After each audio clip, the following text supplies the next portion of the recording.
voici à l'ange de l'église d'Éphèse, écrit, voici ce que dit celui qui tient les 7 étoiles dans sa main droite, celui qui marche au milieu de cette porte-lampe d'or. Je connais tes œuvres, ton travail et ta persévérance. Je sais bien que tu ne peux pas supporter les méchants. Tu as mis à l'épreuve ceux qui se disent apôtres et ne le sont pas. Tu les as trouvés menteurs. Tu as de la persévérance. Tu as souffert à cause de mon nom et tu ne t'es pas lassé.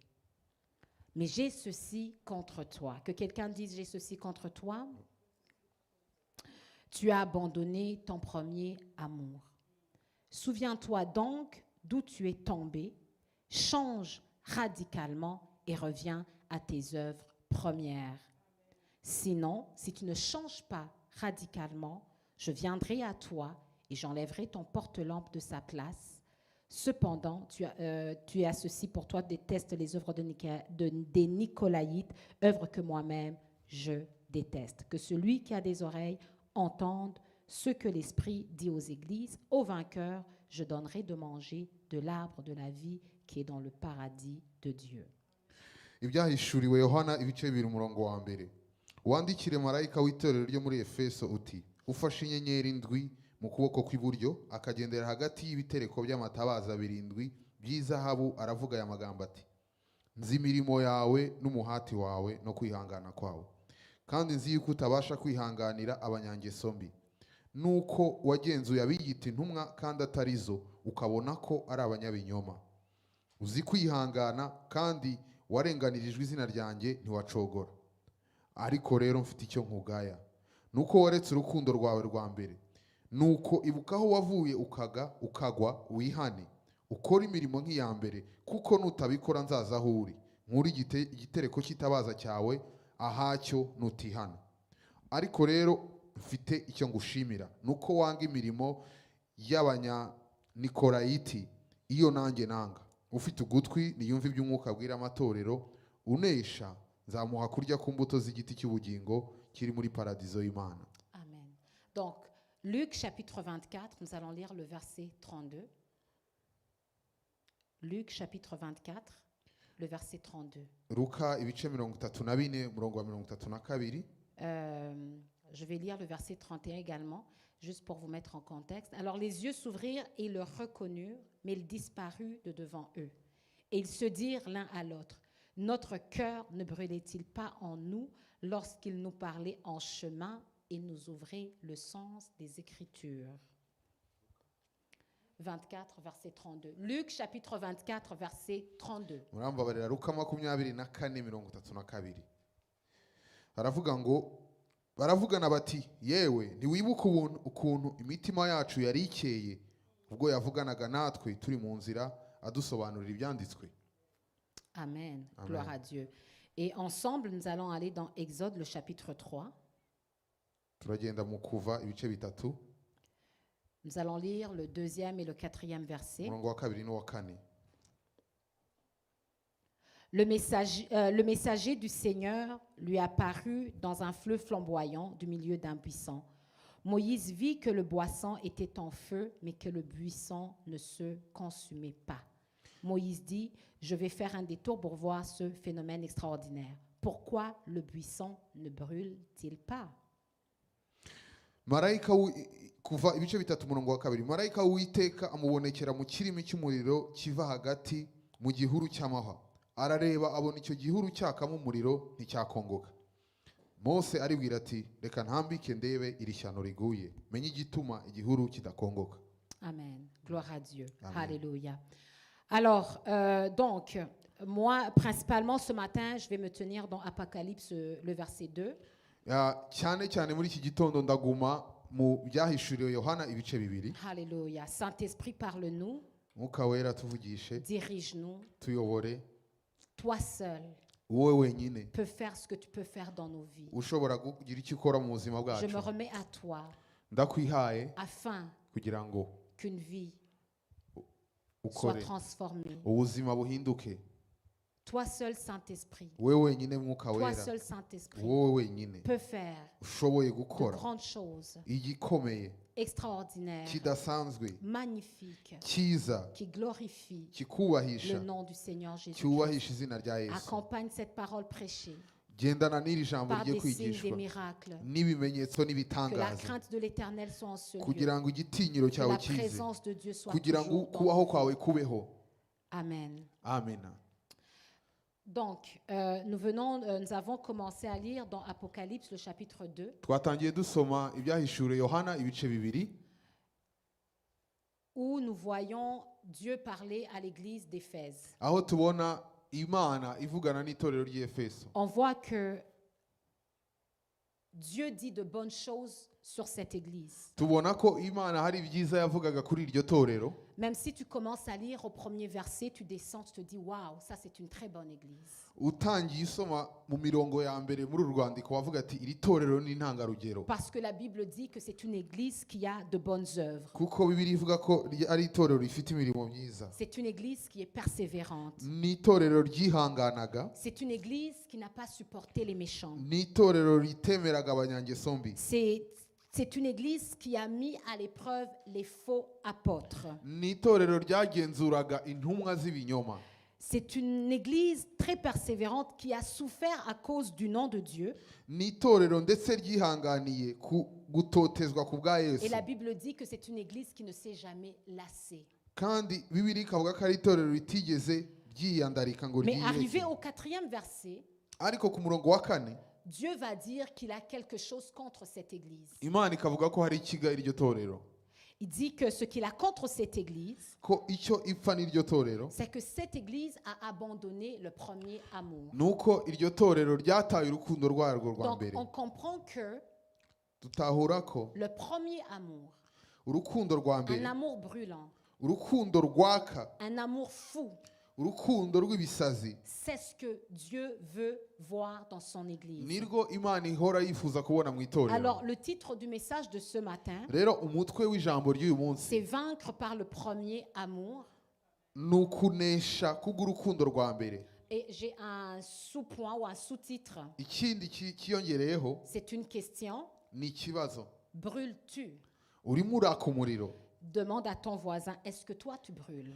Bariza mugenzi wawe ngo urimo uraka Es-tu en umuriro. train de brûler? Urimo uraka umuriro. Gloire à Dieu. Amen. Alléluia. Nous Hallelujah. avons également lu dans Luc chapitre 24, Twasomye Luka ibice le verset 24 32, umurongo wa 32 où on voit des disciples. aho tubona abigishwa. C'était la période Jésus-Christ était mort Ni igihe Yesu yari yapfuye et les disciples étaient très tristes. ariko abigishwa ba Yesu bari Et bababaye ces cyane. gens-là étaient sur la route d'Emmaüs. Bari mu nzira ijya Ils Emawusi. étaient en train de discuter. Barimo baganira. Et quelqu'un s'est approché d'eux. umwe La Bible nous arabegera. dit qu'ils n'avaient pas reconnu cette personne. Uwo muntu ubegere ntibamenye uwo ari we. Et en marchant avec eux, Bagendana la nawe. personne a demandé, Wa muntu atangira de quoi kubabaza. êtes-vous en train de Ni parler? ibiki murimo Ces muraganira? hommes-là se sont adressés à cette personne spéciale. Abo bantu basubiza uwo muntu Ils udasanzwe lui ont bari dit, bahuye. mais n'as-tu pas entendu ce qui s'est passé ici à Jérusalem? Bati ni wowe utarigeze wumva ibyabaye muri Il Yerusalemu. y a une catastrophe qui est arrivée. Hari ikintu Il y a kidasanzwe une chose cyabaye. très mauvaise qui est Hari ikintu arrivée. kibi kimaze cyabaye. Jésus-Christ le Nazaréen, Yesu wa wundi w'i homme Nazareti, juste qui a fait du bien parmi nous, wa mukiranutsi wakoraga un ibyiza homme qui hagati a muri guéri twe, les malades, wakizaga un homme abarwayi, qui a délivré les captifs. wakizaga ababoshye, Cet homme-là, uwo il mugabo a été pendu à la croix. baramumanitse Il ku n'a pas musaraba. non seulement été pendu, Ntago bamumanitse mais il a gusa, été pendu par les sacrificateurs, les prêtres. kandi yabambwe n'abatambyi n'abakuru. Alors nous sommes tristes à cause de cette Ibyo nouvelle. rero biratubabaje cyane. Et Dieu et la personne qui était avec ces gens-là hama uwo muntu wari uri kumwe nabo a commencé à parler à ces gens-là atangira d'une noneho façon kubasobanurira. sévère et leur a dit, mais est-ce que vous ne connaissez pas les Écritures? Arababaza ati se ntago muzi Ne ibyanditswe icyo savez-vous bivuga? pas que ce qui s'est produit, c'est des choses qui devaient se produire? Ntimuzi yuko ibyabaye byari byahanuwe bigomba Jésus-Christ kubaho? devait souffrir Ko Yesu Kristo yagombaga kubabazwa et aller à la croix. akajya ku Et musaraba, par ce sacrifice, hanyuma kubw'igitambo cye sauver le monde entier. agakiza isi yose. Alléluia. Hallelujah. Et la Bible dit, Bibiliya iravuga à un ngo certain moment, mu mwanya muto leurs yeux se sont ouverts. amaso yacu yaba Et là, arahumuka ils ont vu qu'ils étaient avec le Seigneur. bahita bamenya ko bari bari Mais le kumwe Seigneur a n'umwami disparu devant leurs yeux. ariko yesu yari yamaze Et là, ils kubura ont muri bo commencé à penser. noneho batangira Là, ils gusubiza ont ubwenge commencé à se inyuma dire, batangira c'est kwibuka pour cela, niyo mpamvu pendant tout le temps qu'il nous parlait, igihe yari arimo aratuvugisha nos cœurs étaient en train de brûler. imitima yacu Alléluia. yari irimo C'est iraka pour cela que je pose la question à niyo quelqu'un mpamvu ce ndi matin. kukubaza muri iki Encore gitondo une fois, nawe est-ce que ton cœur est urimo en train de uraka brûler? umutima Est-ce wawe que tu es urimo en train de uraka brûler pour le umutima Seigneur? wawe urimo uraka Oh, kubw'Imana Alléluia. Alléluia. Alléluia. Alléluia. Alléluia. Alléluia. Gloire à Dieu. amen Gloire à Dieu. Amen. Donc, on voit dans la parole de Dieu, turabona mu ijambo ry'Imana je vais beaucoup utiliser, pour bien comprendre ce message, on va illustrer ou bien on va apporter ce message en se basant sur l'amour d'un homme et d'une femme, d'un mari et une femme. turakoresha urugero rw'urukundo hagati y'umugabo n'umugore Parce que c'est même l'illustration que la Bible, que Dieu va utiliser dans sa parole. ni nacyo Lorsqu'il gishushanyo parle Bibiliya de ikoresha Christ et de son Église. iyo ivuga itorero na Kristo Gloire à Dieu. Amen. Alléluia. Amen. Donc, le premier amour, urukundo rwa le mbere premier amour, urukundo rwa c'est mbere quelque chose d'excellent. ni ikintu cyiza cyane Alléluia. Si haleluya même j'élargis, disons, le contexte, shatse no kubyagura moi je me suis rendu compte nasanze ko que les gens très importants dans ma vie, abantu b'ingenzi mu buzima les bwanjye gens très significatifs dans ma vie, abantu b'ingenzi mu buzima je me bwanjye rappelle le jour où je les ai vus pour la première fois. umunsi wa mbere nababonye ndacyawibuka Gloire à Dieu. amen Alléluia. Hallelujah. Est-ce qu'il y a quelqu'un qui comprend ce que je suis en train de dire? hari umuntu utahuye Je ibyo me mvuze rappelle du jour où je t'ai vu. nibuka Alléluia. neza umunsi wa Gloire mbere à Dieu. nababonye Et chose bizarre, je me rappelle des fois ce que tu portais.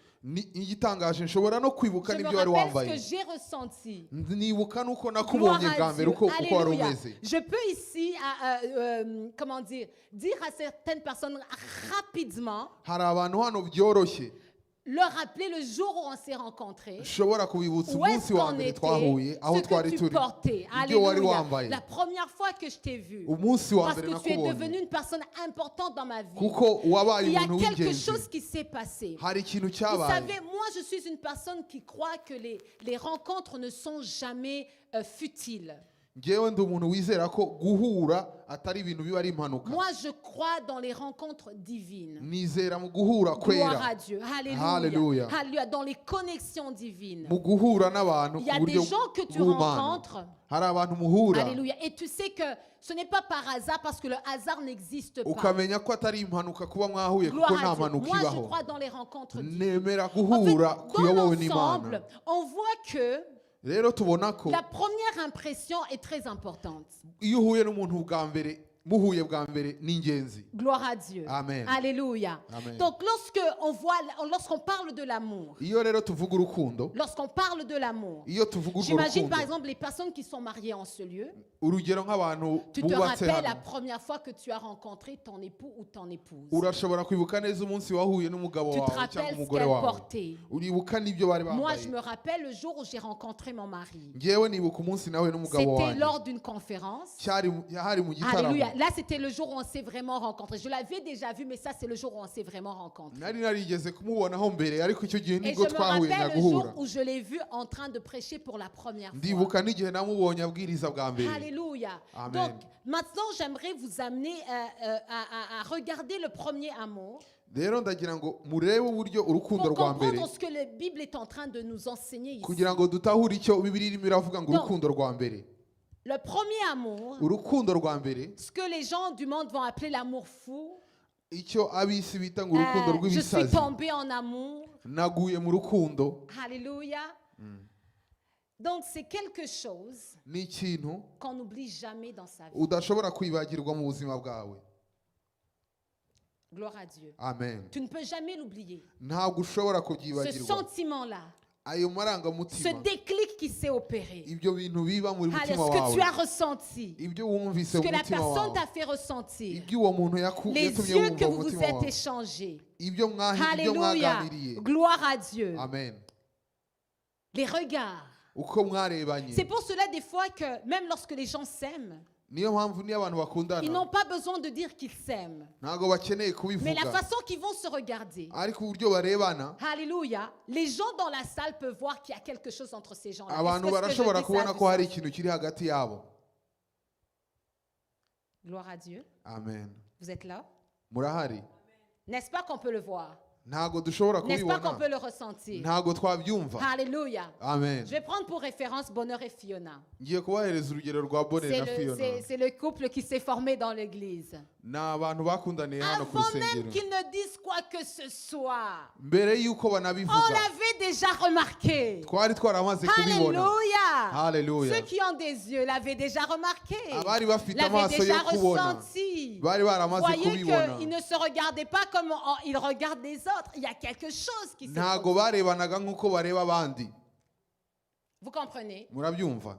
Parce qu'on ne peut jamais cacher l'amour. Kuko urukundo On ntiwaruhisha. ne peut jamais cacher l'amour. Ntabwo ushobora kubihisha. Surtout l'amour entre un jeune homme et une jeune femme. cyane Alléluia. urukundo Gloire à rw'umuhungu Dieu. n'umukobwa bakiri bato. Gloire à Dieu. Lorsque Amen. j'ai rencontré mon mari, je me Igihe donne encore nahuye son exemple. n'umugabo wanjye Les gens disaient qu'on était ensemble alors qu'on n'était même pas encore ensemble. Mais les gens le ressentaient. abantu bahise batangira kuvuga yuko bakeka yuko dukundana. Et on n'était Ntabyo même pas turavuga. ensemble. On n'était même pas Nta ensemble. nubwo twakundanaga ahubwo On icyo n'avait gihe. même pas encore parlé de ça. Nta n'ibyo twari Mais les gens twaravuganye. ont commencé à le dire ariko abantu batangiye parce kubivuga qu'ils sentaient quelque chose. Kuko hari Il ibintu y a quelque babonaga. chose. Et ils ne nous avaient jamais vus ensemble. bari bataranatubona turi kumwe Disons seuls.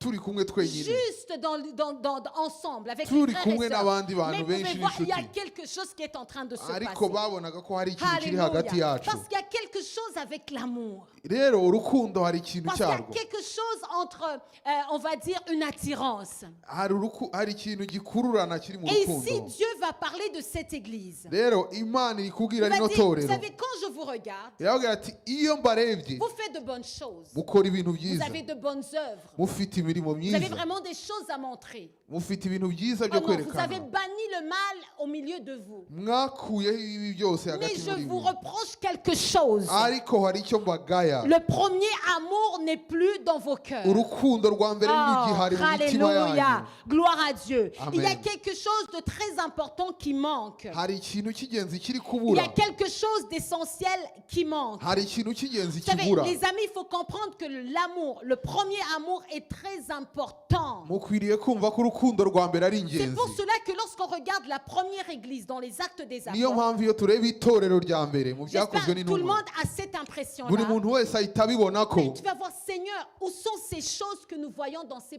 que nous lisons dans cette première église? Pourquoi est-ce qu'on ne les voit pas dans l'église iyo actuellement?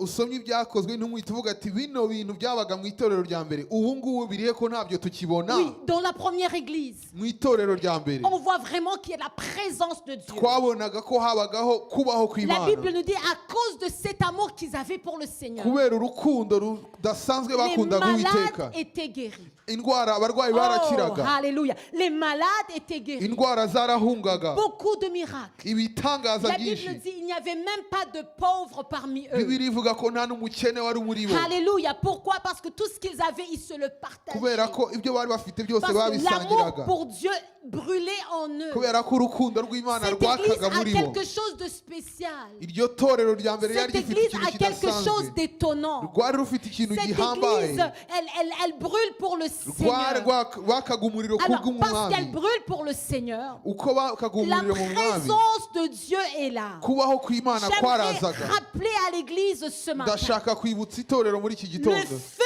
pour Dieu. umuriro Le w'imana, feu pour Dieu umuriro w'imana est essentiel ni ingenzi dans nos vies, mu buzima dans bwacu, l'église. mu Que itorero. quelqu'un dise Amen. Tuvuge ngo En fait, Amen. Dieu n'agrée pas ce qui ne brûle pas. imana ntabwo inezezwa Dieu ne n'ibidashaka umuriro. reçoit pas ce qui ne brûle pas. imana ntabwo ijya yakira ibitaka Notre Dieu umuriro. est un Dieu de passion. imana yacu ni imana Notre Dieu y'umuriro, est un Dieu de passion. ni imana Notre y'ishyaka, Dieu est un Dieu de feu. ni imana Pourquoi y'umuriro. toi tu n'aimes pas des choses kubera icyo fades? udakunda kuki udakunda C'est qui aime iby'umuriro les choses fades? ninde ukunda ibintu bikonje Personne. ntawe C'est qui aime les choses fades? ninde ukunda Les ibintu choses by'akazuyaza tièdes. ibintu Il n'y a personne by'akazuyaza qui les aime. Hari abantu- C'est pour cela que même dans nos relations, niyo mpamvu no mu buzima bwacu un homme et une femme, les mari et femme, hagati n'umugabo n'umugore vous savez, on aime que ce soit chaud. dukunda yuko ibintu On aime biryoha que vraiment ça soit vif. ko haba harimo ubuzima harimo umuriro Gloire à Dieu. Amen. On veut le meilleur de nos époux ou de nos dushaka épouses. ibyiza ku bagabo bacu Que les gens n'abagore mariés bacu disent Alléluia. Abubatse nimuvuge Que les ngo gens mariés Hallelujah. disent Alléluia. Nimuvuge ngo N'est-ce Hallelujah. pas qu'on veut le meilleur de nos maris? si byo twifuza kubona abagabo bacu cyangwa abagore bacu baka umuriro bishimye Gloire à Dieu. amen On veut le meilleur de nos maris. twifuza kwakira ibyiza On bibavaho veut que nos maris nous témoignent de l'affection. dushaka yuko twubakanye batubwira uburyo Les badukunda femmes, nous sommes les premières à aimer l'attention et l'affection. abagore nibo ba mbere bakunda kugaragarizwa urukundo Moi, j'aime me nommer en exemple, me citer en exemple, mais moi, je vous dis la vérité, je suis honnête et sincère devant vous. njyewe ngiye kubabwiza ukuri imbere yanyu Mon mari ne m'a jamais accordé assez de temps. Tous les jours, je lui dis que j'ai besoin qu'il m'accorde plus de temps. iyi myaka yose mbanye n'umugabo wanjye numva bidahagije mva nshaka kwampa umwanya mwinshi buri gihe Les femmes disent Amen. abadamu nimuvuge ngo amen Si on demande à Fiona, si on demande à toutes les femmes ici, toutes celles qui sont mariées, la plainte numéro 1 des femmes, c'est « Ah, mon mari ne me donne pas assez de temps. » niyo twabaza Fiona niyo twabaza abadamu bose bari hano bose bahora bavuga yuko badabona umwanya uhagije Mais tu ne me vois pas. ntabwo umbona Vous êtes ensemble, vous regardez la télé, mais en fait, tu ne veux pas qu'il regarde la télé, tu veux qu'il te regarde toi.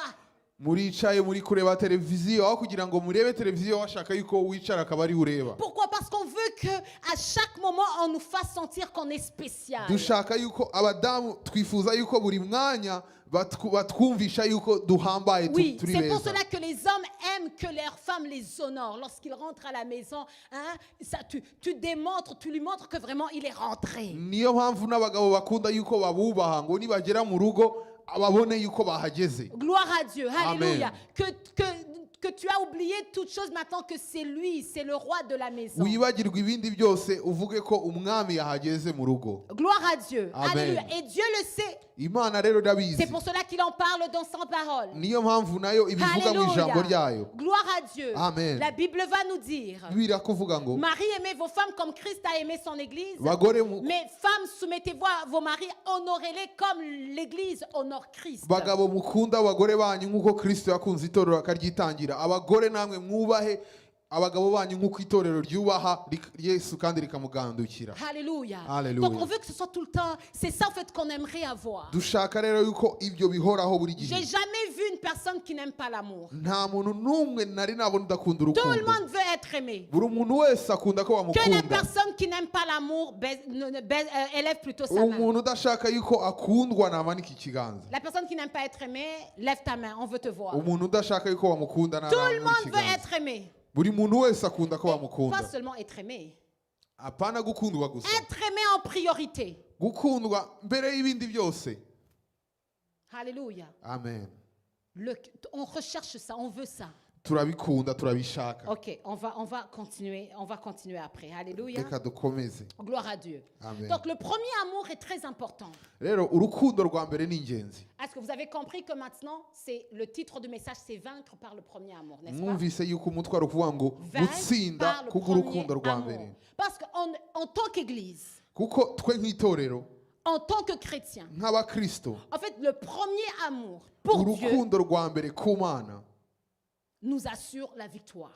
nirwo rutuma dutsinda Le premier amour urukundo rwa mbere nous assure la victoire. nirwo rutwizeza yuko dutsinda Lorsque l'Église iyo itorero brûle pour Jésus-Christ, ryaka umuriro ku bwa kristo l'Église est victorieuse. iryo torero Parce que riratsinda là où il y a le premier amour, kuko ahari urukundo rwa il y a la mbere présence de Dieu. hariho kubaho Il y a la kw'imana présence aho de niho Dieu. imana iba J'ai dit là où il y a le premier ahari amour, urwo rukundo rwa il mbere y a la présence de Dieu. hari kubaho kw'imana Lorsqu'il y a un feu qui brûle, iyo umuriro il y a la waka présence de haba Dieu. hariho kubaho Nous avons kw'imana lu dans Exode Exode le chapitre 3. twasomye mu kuva ibice On a vu bitatu que Dieu s'est révélé à Moïse tubona yuko imana yihishuriye mose par un buisson ardent. mu gihuru Le cyaka buisson était en train de brûler, même s'il ne se consumait pas, mais il était en train de brûler. igihuru cyari cyarimo kiraka Et kikongoka Moïse a compris que c'était quelque chose d'extraordinaire. mose abona yuko ari ibintu Parce qu'il bidasanzwe voyait le feu, yabonaga umuriro mais le buisson restait là. ariko cya gihuru Et ntigikongoke c'était un signe de la présence de Dieu. cyari ikimenyetso Parce cyo que kubaho l'ange lui a dit, cy'imana ihari enlève tes pieds, parce que le lieu où tu te tiens est un lieu saint. kuko imana yahise imubwira ati nukuremo ibirenge bya inkweto zawe kuko aho uri ari ahantu Bien-aimé, hera alléluia. bene data L'église du Seigneur doit brûler pour son Seigneur. itorero rya yesu rikwiriye kwaka umuriro Oh, ku bwa yesu alléluia. Nous devons brûler pour le Seigneur. dukwiriye kwaka umuriro ku Nous bwa devons avoir yesu la passion pour Dieu. dukwiriye kugira ishyaka ku Lorsque tu bw'umwami brûles pour le iyo Seigneur, waka umuriro ku tu bwa as la yesu victoire dans tous les aspects de ta vie que quelqu'un dise. ugira ubutsinzi Alléluia. muri byose ukora Gloire à Dieu. amen Vaincre par le premier amour. gutsinda kubw'urukundo Alors rwa mbere maintenant ce matin, j'aimerais vous donner quelques points ngiye kubahereza ibintu qui nous aident bidufasha à rester dans ce premier amour. kuguma mu rukundo rwa mbere Gloire à Dieu. amen Bien-aimé. bene data Oh, alléluia. amen Le premier amour. urwo rukundo rwa mbere La sensation. amarangamutima La sensation. menshi La sensation. uburyohe La bwinshi sensation. ku buryohe bwinshi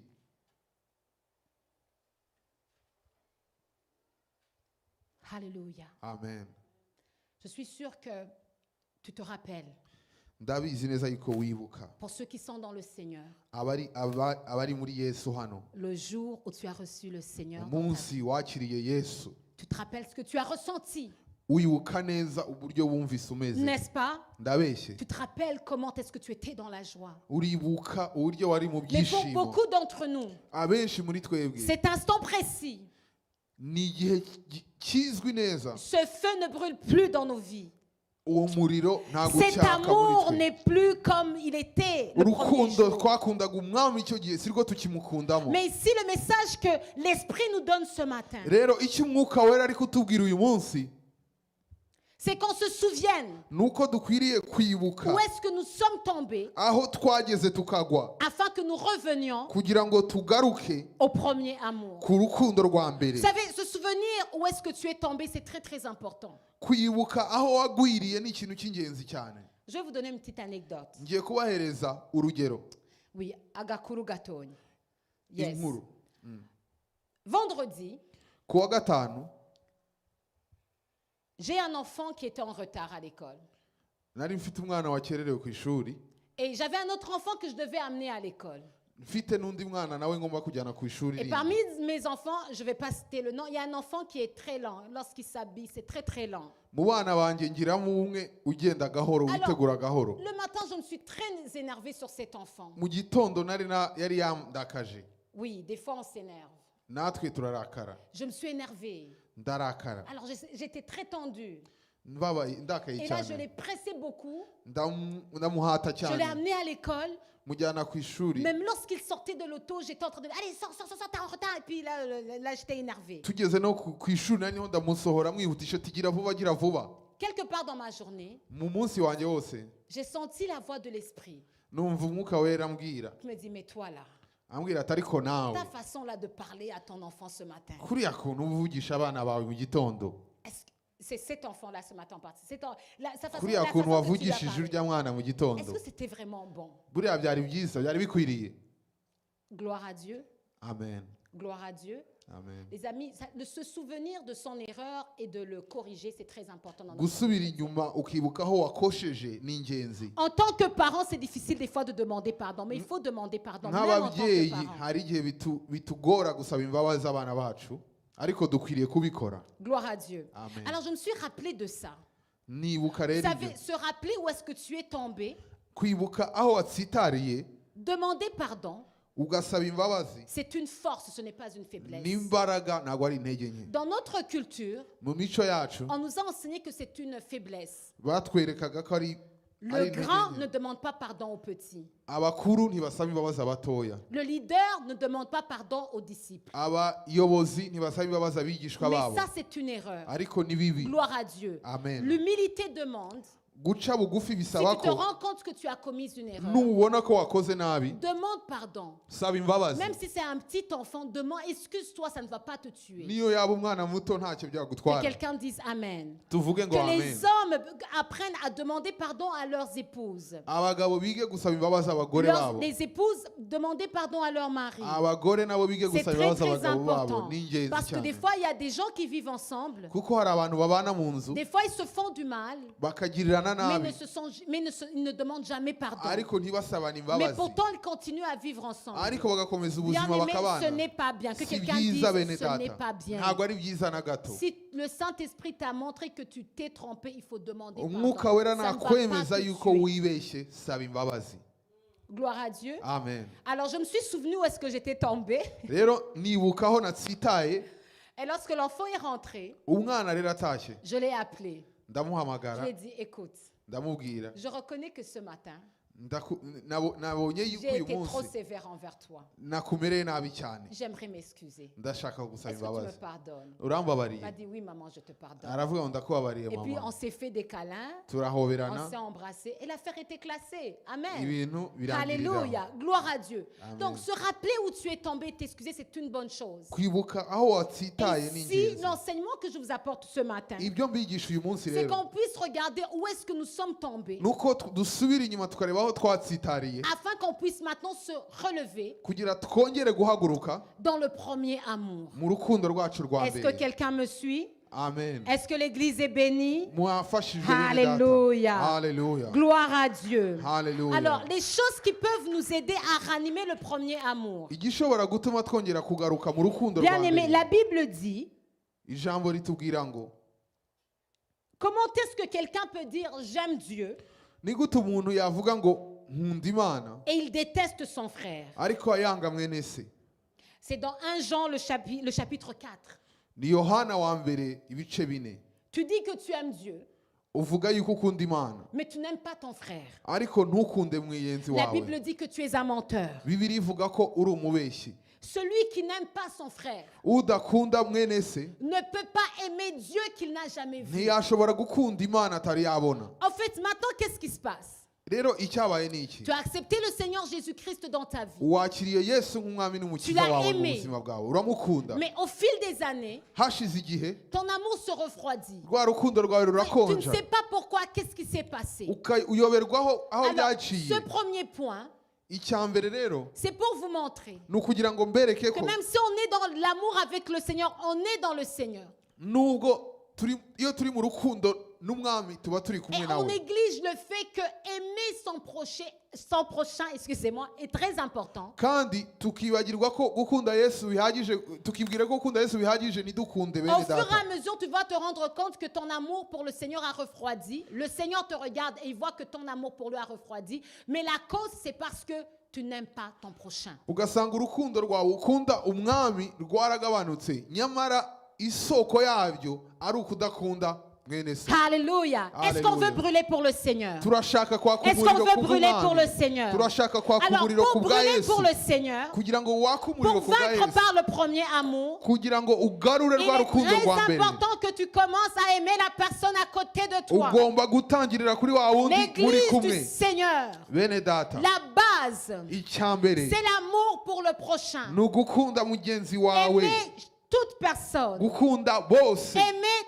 toute personne. gukunda bose, J'ai dit aimer toute personne. ugakunda bose, Aimer ceux qui nous aiment. ugakunda abadukunda, Aimer même ceux qui nous persécutent. tugakunda n'abarya batwanga. Alléluia, gloire à Dieu. Alléluia. En fait, ce qui se passe lorsqu'on arrive dans l'église, Ikiba iyo tugeze mu nzu y'Imana, là, on se rend compte que même dans la maison de Dieu, dusanga mu nzu y'Imana en fait, naho les gens vivent comme des païens. abantu babaho nk'abapagani. Pourquoi? Parce que quand on n'aime pas le prochain, Kubera ko iyo tudakunda bagenzi quand tu bacu, n'aimes pas le prochain, iyo udakunda mugenzi tu ne wawe, peux pas aimer Dieu. iyo udakunda mwene so Dieu ne ntiwakunda peut Imana. pas être un endroit Imana ntabwo ishobora où il kuba n'y a ahantu pas l'amour. ahatari urukundo. Ceux qui n'aiment pas Abadakunda ne connaissent pas Dieu. ntibazi Oh, aide-moi à Imana. prêcher quelqu'un à côté de toi. Bwira Tu mugenzi dis, wawe, ta besoin de commencer à m'aimer. ukwiriye kubanza Parce que si tu ne kunkunda m'aimes pas, tu nutankunda n'aimes pas Dieu. nta mana Alléluia. uzaba ukunda. L'amour du prochain. Gukunda mugenzi L'amour des wawe, grands. L'amour des petits. gukunda abakuru L'amour n'abato, de ceux qui sont beaucoup plus costauds. gukunda abanini, L'amour des minces. gukunda abatoya, L'amour de aimer chaque personne. kunda abantu Toutes les bose, catégories. ubwoko bwose. C'est très important. Ni ingenzi, C'est très important. ni ingenzi cyane. Lorsque l'Église abandonne l'amour du prochain, Iyo itorero ritaye urukundo rwa elle se mbere, déconnecte de l'amour de Dieu, du premier amour. batangira no gutakaza urukundo rw'Imana. Alléluia. Souviens-toi où est-ce que tu es tombé. Ibuka aho wageze Est-ce que ukagwa. tu aimes ton prochain? Uracyakunda Est-ce mugenzi que tu wawe, aimes ton prochain? uracyakunda Est-ce que mugenzi tu aimes wawe, ton prochain? ukunda Parce mugenzi que bien wawe. aimé, ici à l'église, on l'enseigne beaucoup. Kuko hano ku Mais rusengero duhora j'aimerais vous dire, tubivuga, moi, ça fait 11 ans cette année que je suis pasteur. ariko hashize imyaka 11 ndi Mais umupasiteri. s'il y a un endroit où il y a des coups bas, c'est également dans l'église. Niba Dans hari les ahantu haba enfants de Dieu. amahari ni mu nzu y'Imana, J'ai dit les coups bas. haba amahari intambara. Alléluia. Les coups bas. En fait, les coups bas, c'est différent des guerres. C'est des coups bas. Des petits, c'est de petites tapes derrière, je sais pas. Est-ce que c'est les coups bas? C'est des petites choses mesquines que les gens vont se faire. Utuntu two gushotorana Ça ne glorifie pas Dieu. ntago binezeza Ça ne Imana, glorifie pas Dieu. ntibinezeza Dans Imana. l'église, on peut trouver la vengeance. Mu rusengero turashobora no kubona Il ne kwihorera. m'a pas invité, je ne l'invite pas. Ntago Ah, yantumiye dis à nanjye ton voisin, ça ne vient sizamutumiye. pas de Dieu, ça. Bwira mugenzi wawe ngo ibyo Ça ne ntibiva vient pas ku de Mana, Dieu, ça. ntago biva ku Mana. Commencer à faire de mauvaises choses aux autres parce que les autres t'ont fait de mauvaises choses, c'est vilain, c'est mauvais. gutangira kwishyura abantu inabi bakugiriye ntibiva ku Mana. Bien-aimé, Bene on data, doit se rappeler dukwiriye où est-ce kwibuka que ko nous sommes tombés. aho twageze Où est-ce que nous tugatsitara, sommes tombés. aho twatsitariye Alléluia. Ça peut arriver à n'importe qui. nta muntu bitabaho, Mais l'amour du prochain, ariko c'est gukunda ça bene qui amène data la présence de Dieu. nicyo kizana kubaho Souviens-toi, kw'Imana. on ne peut pas Ibuka, dire qu'on n'aime pas son prochain, mais dire qu'on aime Dieu après. zirikana neza yuko udashobora kuvuga yuko ukunda Imana kandi wanga mwene so. Est-ce que quelqu'un est béni ce matin? Mwafashijwe. Alléluia. Haleluya, Gloire à Dieu. amen. Aimer son prochain. Gukunda mwene Aimer so, son prochain. gukunda mugenzi wawe. J'ai beaucoup martelé sur ça le vendredi. Ibi narabivuze ku wa gatanu. Le respect, Kubahana, la considération. guhana agaciro. Alléluia, bien-aimé. Bene data, Vous savez, il y a un problème des fois qu'on rencontre dans la vie chrétienne. hari ibibazo On duhura vient dans nabyo mu buzima bwa l'église, n'est-ce gikristo, pas? tukaza mu nzu y'Imana Et tu vas te rendre compte. ugasanga Les gens sont sauvés. abantu barakijijwe, Sincèrement, ils ont donné leur vie à Christ. En tout cas, ils essaient. baragerageje rwose, bahaye ubuzima bwabo Yesu, Mais vous savez, des fois dans l'église, ariko murazi mu rusengero faites croire en Jésus-Christ. kwizera Yesu Le même jour, ça ne veut pas dire régler tous les problèmes qui se sont passés dans ta vie. ntibivuga yuko ukemura ibibazo Oui, byose je vais l'expliquer. ibyo waciyemo correctement. byose mu buzima. Si par exemple, tu n'as jamais été éduqué, Niba utarigeze wiga, ou bien il y a eu des problèmes dans ton éducation, niba utarigeze ujya ku ishuri, tu es né de nouveau, uvutse ubwa kabiri mais tu n'as pas d'éducation. ariko ntago wigeze ugira uburere, Alors dans l'église, mu rusengero tu peux avoir un frère, urashobora kugira tu peux mwene avoir so, une sœur mwene so cyangwa mushiki qui a un wawe muri problème Kristo, d'éducation, utarigeze de arerwa, retenue. utarigeze arerwa neza. Est-ce que vous comprenez? Muranyumva? Est-ce que vous comprenez? Murabyumva neza? Alors qu'est-ce qu'on doit faire dans des cas pareils? Muri icyo gihe niki tugomba gukora? C'est très difficile, n'est-ce pas? Ntago Et byoroshye. bien des fois, nous sommes vaincus dans ces situations-là. Hari igihe dutsindwa iyo bigenze gutyo. Gloire à Dieu. Alléluia. Amen. En fait, c'est ça l'église. Nicyo C'est itorero. ça l'église. Iryo ni ryo C'est pour torero. cela que l'Esprit nous exhorte Niyo mpamvu umwuka wera à grandir dans duhugura le respect. kubahana Peu importe d'où tu viens. aho waba uva hose. Alléluia. La parole de Dieu, c'est ton guide. Ijambo ry'Imana ni ryo Tu dois muyobozi pouvoir wawe. changer. Ugomba guhinduka. Tu dois pouvoir changer. Ugomba guhinduka. La parole doit te transformer. Ijambo rigomba kuguhindura. Gloire à Dieu. Amen. Que tu sois une personne qui respecte les autres. Ube wa muntu wubaha Que tu sois bose. une personne qui considère les autres. Ube wa muntu w'agaciro abantu Des bose. fois, même en grandissant, Unakura. on ne nous a pas transmis l'amour du prochain. Birashoboka yuko wakuze batakwereka kwigisha gukunda La mugenzi dernière fois, wawe. j'ai donné un devoir à l'un de mes enfants. Nahaye abana banjye Un de mes umukoro, enfants, umwe mu bana banjye je umukoro lui ai dit, s'il te plaît, ndamubwira ngo va nyabuna m'écrire tes valeurs sur un papier. genda unyandikire indangagaciro zawe, Qu'est-ce qui est important pour toi dans la vie? icy'ingenzi mu Parce que buzima moi, je me bwawe, suis rendu compte. kuko nasanze ko Aller à l'école, c'est bien. kujya ku ishuri ni byiza, Mais ce n'est pas ça le plus important dans la vie de nos enfants. ariko icyo si cyo cy'ingenzi En cya mbere tant mu que buzima parent. bw'abana bacu nk'ababyeyi. Ce qui est important, Icy'ingenzi ce sont les valeurs ni indangagaciro que nos enfants abana bacu vont adopter. bazagira. Gloire à Dieu. Amen. Alléluia. Haleluya. Alléluia. Haleluya. Très important.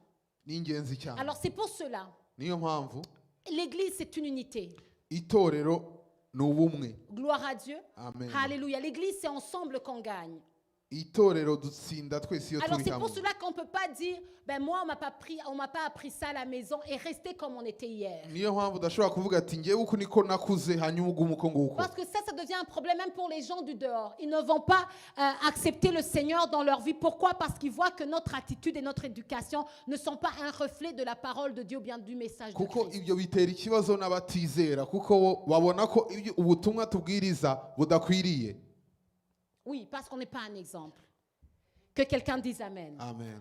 Que quelqu'un dise Amen. Amen. Souviens-toi personnellement où est-ce que tu es tombé. Rero ibuka wowe ubwawe aho wageze Gloire à ukagwa. Dieu. Parce que vous Amen. savez, lorsqu'on enseigne des messages pareils, Iyo twigisha zino nyigisho l'humain a toujours la tendance, abantu kenshi bashaka tu penses aux autres.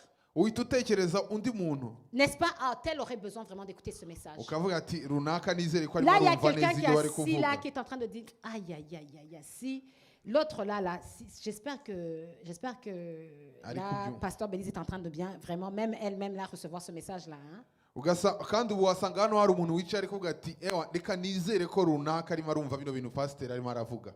Gloire à Dieu. Est-ce que vous avez compris? Murabyumva? Parce que toi, tu es parfait. wowe uratunganye nta kibazo. Donc toi, il faut vraiment que juste ton voisin écoute ça. Wowe gusa uri kumva ko bino birimo biravugwa kugira ngo runaka ari ubyumva. Est-ce que quelqu'un reçoit ce message? Hari umuntu wakiriye iryo Ce jambo. message s'adresse à l'Église. Iri jambo ni Moi, je sais que ce iry'itorero message ryose. me parle, j'ai besoin d'être changé, d'être transformé. Ngewe nzi yuko iri jambo ari iryanjye nkwiriye kuryumva kugira ngo Alléluia. Aimer mpinduke. son prochain. Gukunda mugenzi Ne pas wanjye. laisser les autres nous changer. Twe gutuma abantu baduhindura. Ah. Bien aimé, laissez-moi vous dire une chose. Reka mbabwire ikintu. Ça, c'est une chose que le Seigneur, dernièrement, il m'a beaucoup parlé sur ça. Ni ikintu umwami yambwiye Surtout muri nous, ino en minsi tant que ishize. pasteurs. Twebwe cyane cyane nk'abapasiteri. Tu peux te rendre compte que les gens que tu côtoies, les gens que tu as côtoyés dans ton ministère, en fait, petit à petit, ils t'ont changé, au fait. Hari igihe nk'umupasiteri usanga abantu wari uyoboye batangira nawe kuguhindura. Oui, n'est-ce pas? Les difficultés que nous vivons, Nizo ntambara tubamo. les rejets que nous vivons. Abantu bakaturwanya. Toi, tu commences à faire des autres, pas parce que tu es comme ça, mais parce que les autres t'ont traité comme ça. Ugatangira nawe kwisanga urimo urashaka kuhangana nabo ubishyura atari uko umeze by'ukuri ahubwo ari uko babigutangije bakabigukorera. Est-ce que vous comprenez? Murabyumva? Tu veux faire, en fait, c'est être vaincu. Ugasa naho utangiye gutsindwa. Est-ce que vous comprenez bien? Murabyumva? Alléluia. Amen. Parce que quand on est grand, Kuko iyo uri mukuru il faut savoir monter en haut ukwiye guhora wumva ko ukwiriye kugendera hejuru. lorsque les autres se diminuent. Abandi igihe Est-ce que vous comprenez? bishujuguje. Alléluia. Si l'autre choisit la haine, Niba abandi bahisemo urwango, toi tu dois vaincre par l'amour. wowe ukwiriye kuneshesha Alléluia. urukundo. Gloire à Dieu. Amen. Amen. Amen. Alléluia. Ne change pas à cause de ton ami. Wihindurwa n'ibyo abandi bakora. Ne parle pas mal parce que les autres ont parlé mal. Wisubiza nabi kuko abandi bakubwiye nabi. Gloire à Dieu. Amen. Alléluia. Alléluia. Si l'autre ne te salue pas, salue-la toi. Abandi niba batajya bagusuhuza we basuhuze. Si l'autre ne te manifeste pas d'affection, toi manifeste-lui l'affection. Niba C'est ça niba vaincre. batakwitaho wowe komeza ubiteho. Uko Gloire niko à Dieu. gutsinda. Est-ce que tu sais que si par exemple une personne Wari uzi ko niba umuntu ne t'a pas manifesté de l'amour, atajya kugaragariza et urukundo, toi maintenant, wowe noneho tu vas dire, ah, ndamwereka shaho, nanje nzomwereka, nzomusubiza bijya nyene. ukavuga ati nanjye ngiye kumwereka. En fait, c'est être vaincu. Aho ngaho uba utsinzwe. Tu es vaincu. uba utsinzwe rwose, Tu es vaincu. uba utsinzwe rwose. Alléluia. Mais si tu veux gagner, ariko niba ushaka noneho gutsinda wowe, tu dois faire quoi? wowe icyo ugomba gukora, Surmonter tout ça ugomba kubirenga et te byose, positionner dans la dimension dans laquelle Dieu te veut. ukajya noneho muri rwa rwego Imana igushakaho. Que quelqu'un dise Amen. Tuvuge ngo On amen. est toujours dans vaincre par Turi le mu premier amour. kuneshisha urukundo. Voilà. Alors, comment est-ce qu'on va justement retrouver ce premier amour? C'est dans l'amour du prochain. icya mbere rero gituma urwo rukundo rwa mbere turugumana, Mon mu gukunda deuxième point que bagenzi je vais vous bacu. donner ce matin. icya kabiri ni iki? Revoir les hôtels du souvenir. Se rappeler kwibuka des choses que Dieu a fait dans nos vies. ibyo ibitangaza Imana yakoze mu buzima bwacu. Je vais vous expliquer. Ngiye kubibasobanurira. Lorsqu'on lit de Genèse, iyo dusomye mu itangiriro, lorsque Dieu faisait quelque chose d'extraordinaire, iyo Imana yakoraga igitangaza il kidasanzwe, disait à ses serviteurs yabwiraga abagaragu bayo d'élever des hôtels de souvenirs. kubaka igicaniro Élève un cy'urwibutso, hôtel bakubaka urwibutso pour que même les enfants après eux kugira ngo n'abana babo bazavuka nyuma vont entendre cette histoire, bazumve izo nkuru, ce que Dieu a fait. ayo ibyo Imana yakoze. Gloire à Dieu. Amen. C'est très important. Ni ingenzi C'est cyane. pour ça qu'on a les chroniques. Niyo mpamvu dufite ayo mateka, Alléluia. Les chroniques, 1 chronique, 2 chroniques. ingoma za mbere, ingoma za kabiri zivuga amateka Où y'ingoma, Israël a consigné par écrit ce que Dieu avait fait pour eux. aho Isirayeli yandikaga amateka y'ingoma zose ibyo Imana yakoze ku ngoma zabo. Alléluia. Gloire à Dieu. Amen. Pourquoi? Kubera iki? L'hôtel du souvenir Kubaka urwibutso va nous rappeler de grandes victoires bizatwibutsa intsinzi ikomeye obtenues après de grands combats. twabonye nyuma y'intambara zidasanzwe. Alléluia. Et Alléluia. on va se rappeler que à cet instant précis de l'histoire, Twibuka muri ayo mateka Dieu a entendu notre prière. Imana ko yumvise amasengesho yacu. Alléluia. Alléluia. Dieu nous a secourus. Imana yadutabaye. Et le jour où tu te sentiras au plus bas, Noneho igihe wumva uri hasi wihebye, Alléluia. Mais parce qu'il y a des hôtels du souvenir. kubera ko ufite irwo rwibutso, izo nzibutso wubatse, Alléluia. Alléluia. Tu te rappelles ce que Dieu a fait dans ta vie. usubira inyuma ukibuka ibyo Imana yakoze Tu mu te buzima rappelles bwawe. combien tu étais désespéré, mais Dieu, Alléluia, est venu à ton secours. Ugasubira inyuma ukibuka uburyo wari wihebye birangiye Imana ikagutabara. C'est des fois, tu es là dans la maison de Dieu. Noneho rimwe uri mu nzu y'Imana Et on va dire quelque chose. bakavuga ikintu, Ah, et toi, tu vas te rappeler de la chose qui s'était passée en ugahita wibuka ibyabaye muri 1986. 90 na kangahe, Alléluia. Tu vas te rappeler comment Dieu t'avait secouru. ukibuka uburyo Imana yagutabayemo, Tu étais assis dans la maison de Dieu. wari wicaye mu nzu Et y'Imana, soudainement, tu vas te lever. hanyuma ugahita Alléluia. Tu uhaguruka vas commencer à chanter, à danser en le nom ugatangira de Dieu. kubyina Gloire ugasimba à mu Dieu. Parce izina que rya quelque Yesu, chose vient d'être réveillé. kubera ko hari icyo wibutse. Gloire à Dieu. Amen. Revisiter les hôtels du souvenir. Gusubira inyuma tukagenda mu Église du nzibutso. Seigneur. Le Saint-Esprit nous dit ce matin. Bene data umwuka wera aratubwira muri iki gitondo, Revisitons les hôtels du souvenir. gusubira inyuma ku Te souviens-tu de ce nzibutso, que Dieu a fait dans ta vie? kubyo Imana yakoze mu buzima bwawe. Te souviens-tu comment est-ce qu'il t'avait guéri? Wibuka uburyo Imana yagukijije. Alléluia, gloire Alléluia. à Dieu. Se rappeler, Kwibuka, se rappeler. guhora Que wibuka, quelqu'un dise se rappeler. vuga ngo guhora Se wibuka, rappeler. kwibuka. Se rappeler. Kwibuka. C'est pour cela que même un homme et une femme, Niyo mpamvu n'umugabo n'umugore, lorsque Dieu leur fait du bien, iyo Imana yabagiriye neza, ils vont se rappeler baribuka. des fleurs qu'il t'avait envoyées. Bibuka iyo byagenze neza, yibuka Ah, tu vas umugabo te rappeler indabo yamwohereje, de la petite lettre qu'il t'avait écrite. ibaruwa Ah, tu yakwandikiye, vas reprendre la lettre. ukongera Tu ugafata vas nayo la baruwa lire. ukayisubiramo, Aïe. ukabyibuka. Alléluia. Tu vas dire, oh.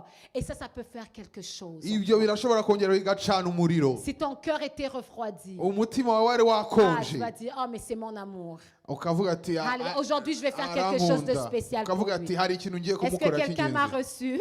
Hari mwabitahuye. Alléluia. Gloire à Alléluia. Dieu. Amen. Des fois, revisiter les photos. hari n'abasubira mu mafoto N'est-ce pas, des fois, iPhone nous fait de belles surprises. na telefone hari igihe twereka ayo mafoto. Oui, moi j'ai un iPhone. Njyewe mfite iPhone. Alors, à des moments donnés de la journée, Mu gihe kimwe en fait, ils vont te montrer des années auparavant. Le même jour, à la même heure, tu étais l'année passée, tu étais avec tel. Et tu vas voir la photo arriver devant toi. ya mafoto yo mu myaka yashize kuri uwo munsi kuri ayo masaha bakwereka bakavuga ati dore ifoto wafatanye na runaka wari uri hano mwari muri ibi. Wow, hallelujah.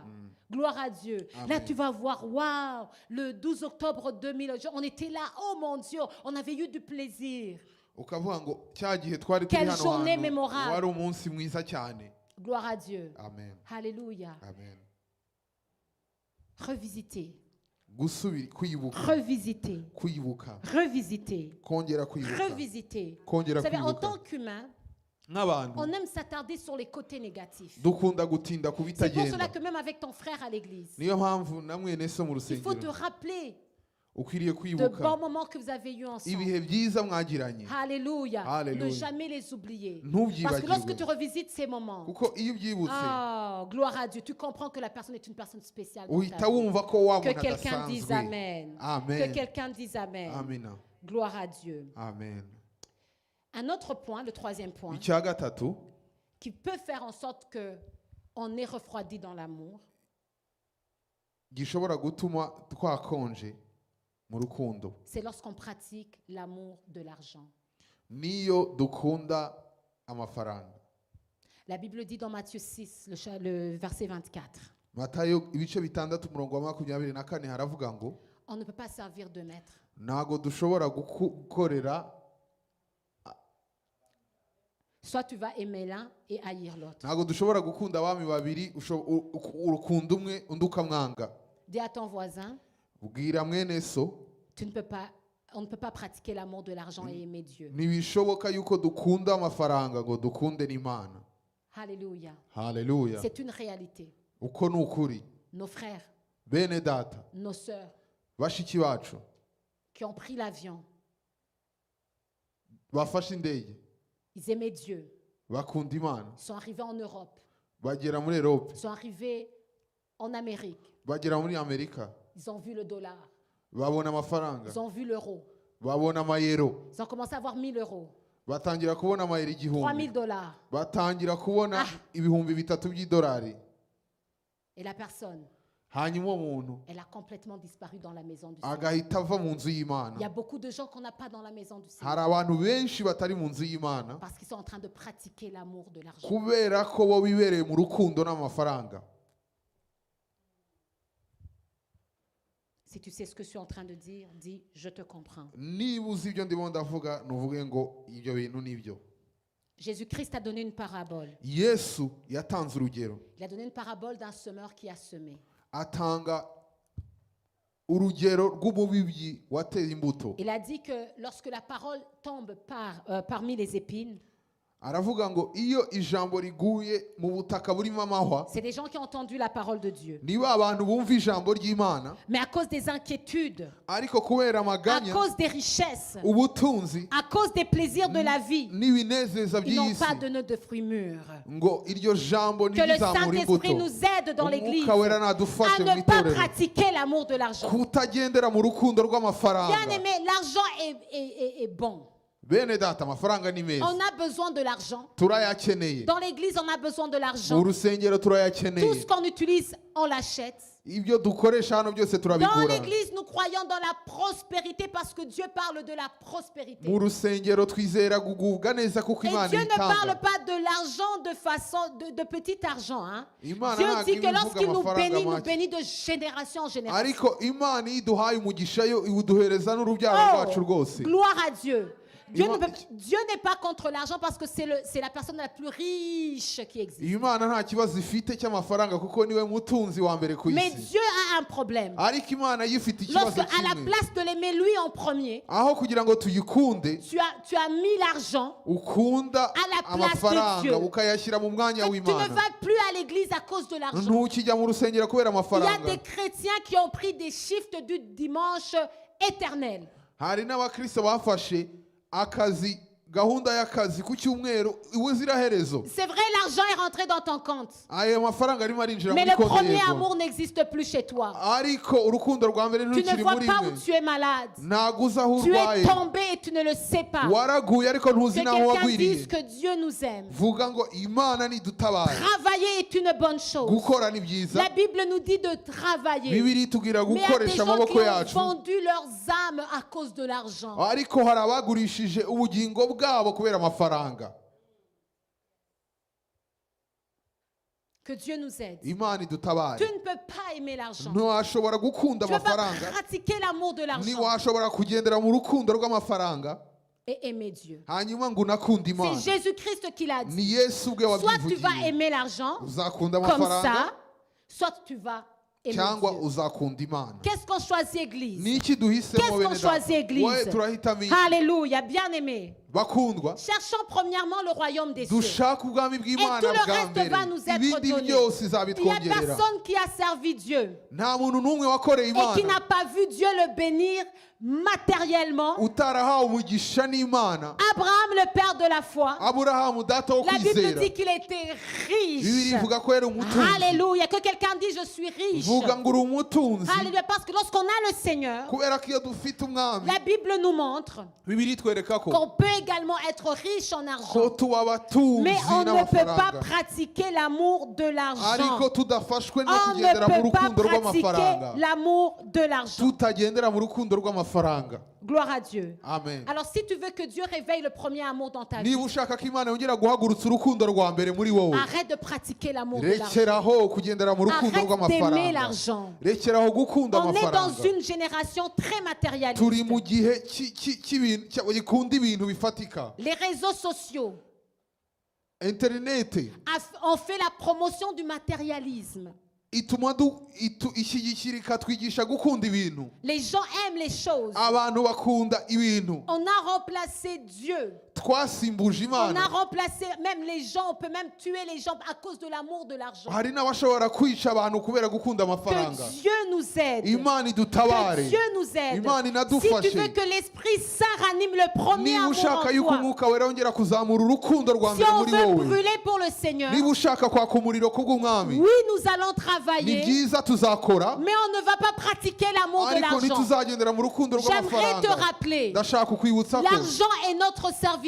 amafaranga nitwe tugomba kuyakoresha L'argent nous aide amafaranga aradufasha à faire des choses, de bonnes choses pour l'œuvre du Seigneur, gukora ibintu byiza mu à bwami bien bw'imana s'occuper de nos familles. guhita ku miryango Mais yacu l'argent n'est pas notre ariko maître. amafaranga si yo J'ai dit mwami l'argent wacu n'est pas notre amafaranga maître. si yo mwami L'argent wacu ne peut pas être mon ntabwo ariyo mwami maître. Ta wanjye motivation ne peut pas être l'argent pour te satisfaire toi. ntabwo amafaranga ariyo agomba kugutera umwete kugira ngo aguhaze Alléluia. Mais Dieu, ariko imana yonyine Jésus-Christ, yesu le wenyine Saint-Esprit, umwuka wera Alléluia. Ça doit être ça ton focus. niwe ukwiriye guhanga amaso Dis wenyine à ton voisin, ne pratique pas l'amour de l'argent. bwira mwene so ngo ntugakunde amafaranga Gloire à Dieu. amen Un autre dernier point que je vais vous donner, ikintu cya nyuma ngiye kubabwira c'est la sanctification. ni ukwezwa La sanctification kwezwa et le sacrifice. n'igitambo Est-ce qu'on veut parler du premier amour? turashaka by'ukuri kuvuga ku rukundo rwa mbere Il ne peut pas y avoir de premier amour ntabwo hashobora kubaho urukundo rwa mbere sans sanctification hatabayeho kwezwa ni sacrifice. no kutaba ibitambo La sanctification veut dire mise à part.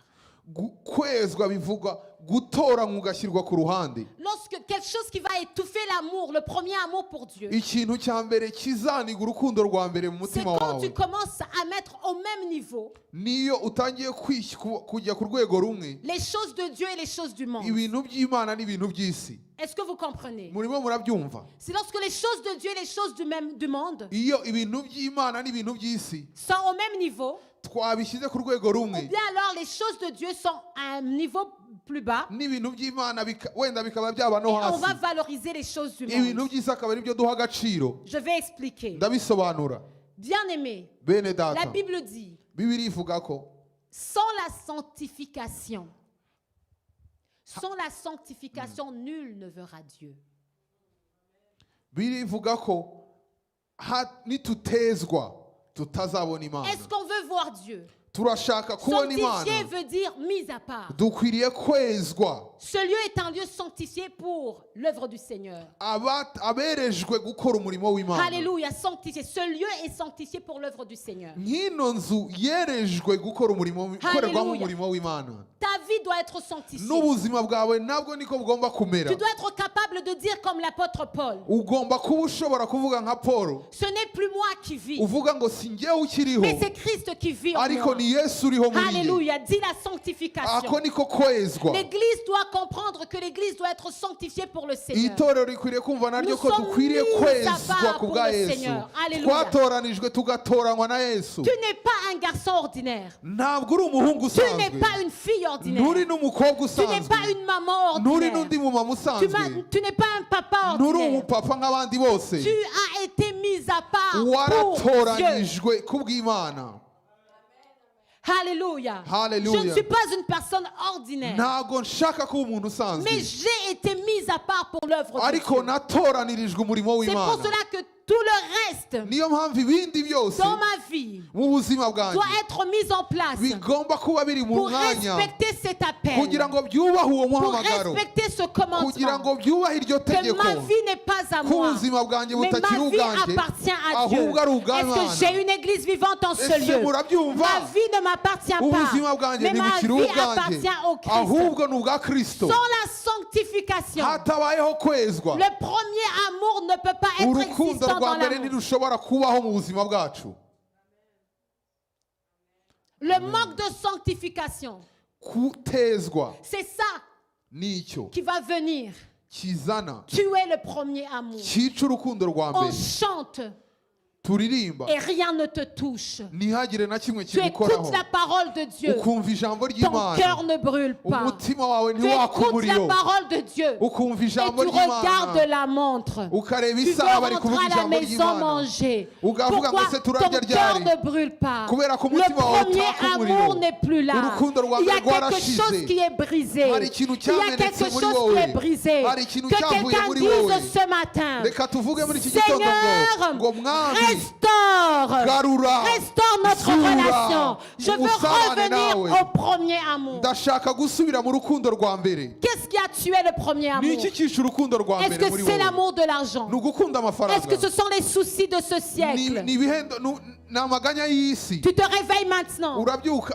Tu prends le téléphone. ugafata telefone, Tu regardes les statuts. ukareba Tu amasitati regardes les y'abantu, publications. ukareba Tu as tout le amakuru, temps les soucis des siècles uhora présents. uhangayikishijwe n'iby'iki gihe, Mais tu as oublié ton premier amour. ariko ugatakaza Tu as urukundo oublié rwawe rwa mbere. Jésus-Christ. Wibagiwe Et il Yesu, t'appelle ce matin. kandi Te araguhamagara dit, muri mon iki fils, gitondo, ma fille, akavuga ngo mukobwa wanjye, reviens muhungu vers wanjye, moi. garukira, Reviens vers moi. ntugarukire. As-tu oublié les Waribagiwe bons moments qu'on passait ibihe byiza ensemble? twagiranye. Tu te réveillais, Belize. Tu étais avec moi. On était ensemble. warabyukaga buri gitondo Très tukaba tôt le turi kumwe, matin. buri On gitondo se turi kumwe parlait. tukaganira. Alléluia. Gloire à Dieu. Amen. Tu prenais des jours de jeûne. wafataga iminsi yo kwiyiriza, Pas les jours ordonnés par l'Église. apana iminsi itorero Mais des jours ryashyizeho, personnels. ahubwo iminsi Parce que ton yawe cœur yawe disait, watoyemo, je veux voir Dieu, je kuko veux wavuga ngo entendre ndashaka Dieu. kureba Imana, ndashaka kuyumva. Alléluia. Haleluya. En fait, Jésus-Christ dit ce matin, Yesu yaravuze ngo, comme une femme dit à son mari, nk'umudamu ubwira il umugabo te we, dit ce matin, arakubwira muri iki gitondo, j'ai besoin de ton temps. ndashaka kumpereza Alléluia. umwanya, Reviens au temps. dusubire ku mwanya, Donne-moi du temps. ongera kumpereza Qu'on umwanya, passe des moments de qualité reka ensemble. twongere kumarana igihe Des moments cyinshi, de qualité ensemble. ibihe by'ingenzi. Alléluia. Haleluya. Est-ce que quelqu'un reçoit ce message? Murimo murabyumva. Gloire à Dieu. Amen. Gloire à Dieu. Icyubahiro ni icy'Imana. Comme une biche soupire auprès des courants d'eau. Nk'uko imparakazi yahagizwa Ainsi mon âme a soif de toi. no gushaka amazi mu butayu, niko umutima wanjye Est-ce qu'il y a umeze. quelqu'un qui sincèrement dit j'ai soif de toi? Hari umuntu wumva afite inyota. On aime tout le temps l'attention des autres. Dushaka yuko abantu batubona. Mais est-ce qu'on aime l'attention de Dieu? Ese turashaka ko n'Imana itubona? Que quelqu'un dise le premier amour. Uvuge ngo urukundo rwa mbere. Est-ce que tu brûles? uraka umuriro, Est-ce que tu brûles? umuriro urimo uraka muri wowe. Alléluia. Haleluya. Le sacrifice. Igitambo. Vous savez, Murazi, il y a des parents ici. hari ababyeyi hano. Vous savez, pour qu'un un humain vienne sur terre, Kugira ngo umuntu avuke muri ino si, il doit y avoir un sacrifice. hagomba kubaho ibitambo. La femme doit accepter Umudamu akwiriye kwemera cette grâce. ubwo buntu. Tu dois accepter Ukwiriye kwemera de donner ton corps gutanga umubiri wawe pour la famille. kubw'umuryango wawe. Vous savez, Murazi, une maman, umubyeyi c'est quelqu'un qui a donné son corps pour la famille. n'uwatanze umubiri wiwe kubw'umuryango, C'est quelqu'un qui a donné sa force pour la famille. n'uwatanze imbaraga ziwe kubw'umuryango. Tu donnes ton corps, Utanga umubiri wawe il est détruit. ukangirika, Oui, ton ventre, inda yawe il ne ressemble, si avant l'accouchement et après l'accouchement, ça ne se ressemble ntiyongere plus. gusa nk'uko yasaga mbere. Tout le corps, Umubiri wawe wose le haut du corps, kuva hejuru le bas du corps, kugera hasi tu vas le donner ugatanga byose pour que la famille soit agrandie. kugira ngo wa muryango waguke. Tu vas aimer tes enfants Ugakunda abana bawe sans mesure. bitagira akagero, Tu aimes tes enfants ugakunda abana bawe sans attendre rien en retour. nta n'icyo utegereje ko bazakumarira. Ça, c'est l'amour d'une mère. Urwo ni urukundo rw'umumama. Que quelqu'un dise Alléluia. Tuvuge ngo haleluya. Sans le sacrifice, Hatabayeho igitambo, l'absence de sacrifice, kutitanga, kudatanga igitambo tue le premier amour. nibyo byica urukundo rwa mbere. Qu'est-ce que tu es en train de faire dans le royaume N'icyo urimo urakora mu bwami bw'Imana pour Dieu? kubw'Imana, Pas pour toi, apana ku bwawe, pour Dieu. kubw'ubwami bw'Imana. Mais vous savez, dans l'église, Murabizi mu itorero nous avons des chrétiens. dufite abakristo Ils sont dans la réunion de prière. Ils sont dans la réunion de prière bakaza mu rusengero pour que Dieu donne, kugira ngo Imana ibahe imigisha, pour que Dieu fasse. kugira ngo Imana igire icyo ibakorera. Mais où sont les vrais adorateurs Ariko abaramyi b'ukuri bari he? qui sont là Bari hano pour Dieu? kwiha Imana. Qu'est-ce que tu fais dans le royaume N'icyo uri gukora mu bwami bw'Imana pour servir les autres, kugira ngo ukorere abandi pour la gloire de Dieu? kubw'icyubahiro cy'Imana, Pas pour toi, apana kubw'icyubahiro pas pour que cyawe, tu te sentes bien. apana kugira ngo wumve Non, umerewe qu'est-ce neza. que tu donnes N'icyo uri gutanga en acceptant de mourir? wemera gupfa, Mais tu le fais pour la gloire de ariko Dieu. ubikorera ubwami bw'Imana. Le sacrifice. Igitambo, Tant que tu ne te sacrifies pas, igihe utitanga le nk'igitambo, premier amour n'existe plus. urukundo C'est- rwa mbere rurapfa. Voilà, c'est pour cela que Dieu va dire Marie, Niyo mpamvu Imana ibwirwa ngo Mariya, aimez vos Marie, les hommes, Marie, aimez vos femmes, bagabo nimukunde abagore banyu comme Christ a aimé son église. nk'uko Kristo yakunze itorero Il rye a donné sa vie pour son église. akaryitangira. En fait, quand tu ne te donnes pas, Iyo utitanga, quand tu ne te sacrifies pas, iyo utihaye en Imana, fait, la preuve de l'amour, c'est le sacrifice. ikigaragaza urukundo ni igitambo. Gloire à Dieu. Amen. Vous savez, on a vécu des moments très difficiles dans notre famille, Mu mi- dans le mariage. mu muryango wanjye twaciye mu bintu bidasanzwe, Vous le savez tous. murabizi mwese. On a passé par des périodes très difficiles. Twanyuze mu bihe Mais bikomeye, vous savez, la chose qui nous a protégés, ariko icyaturinze c'était le fait de voir ni uko twabonaga que dans le peu qu'on avait, muri bike twari dufite, c'est que moi, je voyais dans le peu qu'on avait, muri bike twari dufite, mon mari le laissait pour moi. umugabo yarabindekeraga. Est-ce que vous comprenez? Murabyumva? Le dernier dollar, Idolari rya nyuma il le donnait pour que moi, je sois satisfaite. yararimpaga kugira njyewe mererwe neza. On allait quelque part. Twaragendaga ahantu Et puis, il pouvait me dire, prends un habit. akavuga ati fata umwenda, Mais je dis, non, moi, j'ai pas besoin. Toi, tu devrais t'acheter ça. ati nkamubwira nti njyewe byihorere wowe ahubwo igurire kino. Il me disait, non, Akavuga ati oya, moi, je veux que toi, njyewe nshaka ko ari tu puisses wowe avoir ça. ubona kino. Et malgré les moments difficiles, Muri ibihe byose twanyuzemo j'étais rassurée nari nzi neza ko, parce que je voyais l'amour. kuko nabonaga yuko ankunda. Gloire à Dieu. Amen. Sans sacrifice, Hatabayeho il kwitanga ne peut pas y avoir d'amour. nta rukundo rwashoboka. Église du Seigneur, Bene data, est-ce qu'on est en train de se sacrifier pour le royaume des cieux? turimo turitangira ubwami bw'Imana.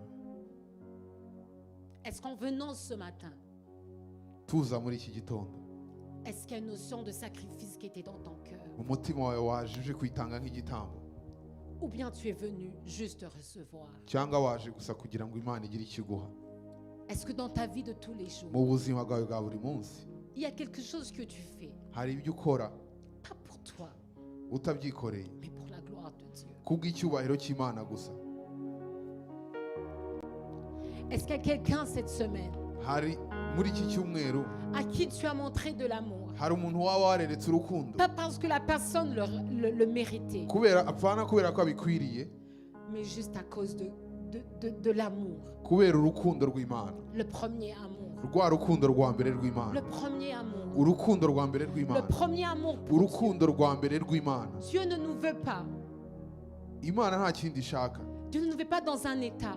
ntidushaka yuko tuba On n'est ni chaud, turi on akazuyaza, n'est ni froid. tudashyushye kandi Mais on est tudakonje, là, turi aho gusa, on se présente, tukaza gusa imbere, mais nos cœurs ne brûlent plus. imitima yacu yarakamye. Alléluia. Haleluya. On se présente, Tukaza imbere y'Imana mais on ne brûle plus pour le Seigneur. tutacyaka umuriro ko bw'ubwami, On ne brûle plus pour les moments de prière. tutagigira ibihe byo gusenga, On ne brûle plus pour la parole. tutacyaka umuriro kubw'ijambo ry'Imana. Alléluia. Haleluya. Vous savez, on veut la victoire. On veut la victoire Dukeneye ubutsinzi dans beaucoup d'aspects dans nos vies. mu bintu byose mu buzima bwacu, Mais si la Bible nous a dit dans Apocalypse, le chapitre 2, ariko ijambo ry'Imana riratubwira mu byahishuriwe ibice bibiri le seul moyen de vaincre, uburyo bwonyine twabasha kuneshamo c'est par le premier amour. ni ugusubira ku rukundo rwacu rwa C'est par mbere, le premier amour. ni ugusubira ku rukundo rwa mbere. Tu te sens fatigué, Ushobora kuba wumva unaniwe, tu te sens abattu. urumva ucitse intege, La vie est difficile. ubuzima ntibworoshye, Mais Dieu te dit ce ariko matin, Imana iracyari kukubwira ngo reviens au premier amour. ngarukira ku rukundo rwa mbere. Le premier amour Urukundo rwa mbere est un amour ni urukundo sincère.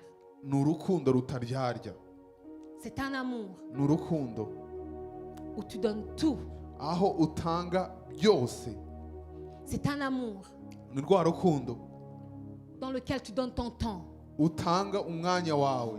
Gloire à Dieu. Amen. Vous savez, lorsqu'il y a le premier amour, Iyo hari urukundo rwa mbere, tu peux passer 1 heure, 2 heures en train de parler avec la personne aimée. urashobora kuvugana isaha zibiri isaha imwe n'isaha zibiri uri kuvugana n'uwo muntu ukunda. Je n'oublierai jamais un jour en particulier. Sinzibagirwa umunsi umwe, Si ton nom est tout le temps dans ma bouche, excuse-moi. niba mpora nkuvuga unyihanganire. Je me rappelle un jour, Ndibuka umunsi umwe je ne vais pas te dire le nom. Une personne est venue à la maison. umuntu umwe yaraje iwanjye, Elle était fiancée. yari umufiyanse. Elle était venue déposer ou chercher quelque chose. Hashobora kuba hari ikintu yari azanye cyangwa ari cyo aje gutanga. Il avait l'appel du fiancé qui était dans l'auto. Yari ari kumwe n'undi muntu mu modoka, Non, il avait l'appel. Elle était sur appel. yari ari kuri telefone mu modoka na fiyanse Elle a we. dit à son fiancé, attends-moi, Aramubwira ati ndindira gato, je vais sortir. ndasohotse gato, Je vais chercher quelque chose. hari icyo ngiye gufata. Elle est venue Araza et je lui ai parlé. ndamuvugisha, Je continue à lui parler, nkomeza kumuvugisha, mais je voyais que la jambe ne se tenait pas tranquille. mbona yuko amaguru yanze gukora hasi, Parce qu'en fait, il y avait quelqu'un qui l'attendait dans l'auto. Sur kuko hari téléphone. undi yari ategereje mu modoka. Il m'a parlé. Aramvugisha Elle est allée retourner dans l'auto. ahita isubira mu Quand modoka. je l'ai raccompagnée, en fait, je me suis rendu compte qu'il y avait une personne qui était avec elle dans l'auto par téléphone. Muherekeje nsanga hari undi muntu yari ari kumwe nawe kuri telefone. Alors imaginez-vous, Rero nimwibaze, cette personne-là qui était à l'autre bout de la ligne, wa wundi wari uri ku murongo, qui attend, wari urindiriye, elle va aller au travail avec toi. araza kujyana ku kazi nawe. Les amoureux le savent. Abakundana barabizi, Tu vas au travail. ukagenda ugiye ku Pendant kazi tout le trajet, vous parlez. muvugana uri mu À la modoka, pause, tu l'appelles. muri pause Pendant ukamuhamagara, le mu lunch, kiruhuko tu ukamuhamagara, l'appelles. uri murarya ku kazi ukamuhamagara, Tout le temps connecté buri mwanya wose muvugana à cause du premier amour. kubera urukundo rwa mbere. N'est-ce pas que c'est beau? Si byiza? Mais le Saint-Esprit nous demande ce matin, umwuka wera ari kutubwira muri iki gitondo, et moi, njyewe pourquoi m'avez-vous oublié? kubera iki mwanyibagiwe njyewe? Pourquoi vous ne voulez plus qu'on soit ensemble? kubera iki mudashaka yuko tumarana umwanya? Est-ce que vous brûlez toujours pour moi? muracyafite urukundo rwaka muri ku bwanjye? Même quand on rentre dans l'église, niyo tuvuye ku rusengero, juste la façon qu'on approche l'église uburyo tuza ku rusengero montre à quel point le premier amour n'est plus. bigaragaza uburyo tuza mu rusengero na rwa rukundo rwa mbere rutagihari. Que Dieu nous aide. Imana idufashe cyane. Est-ce qu'on peut brûler pour le Seigneur? turashobora kwaka umuriro kubw'umwami. On va se lever dans la présence de Dieu. reka duhaguruke mu kubaho kw'Imana.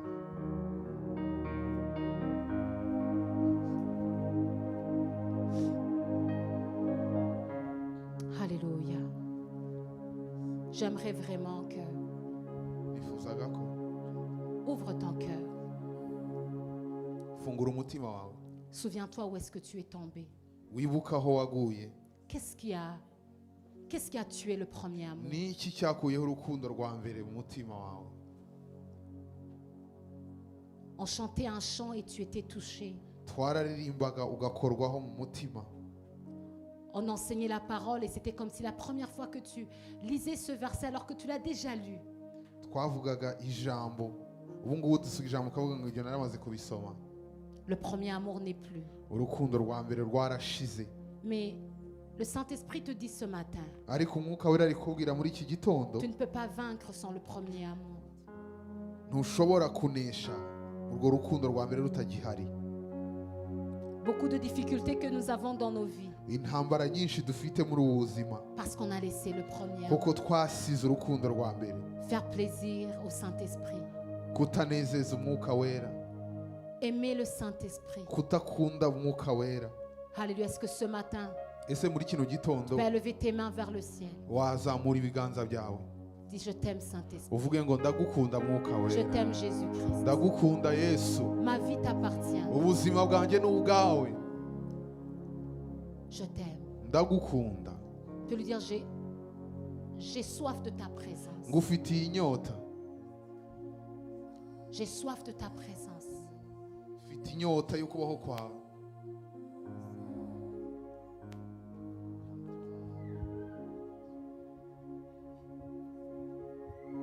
Alléluia.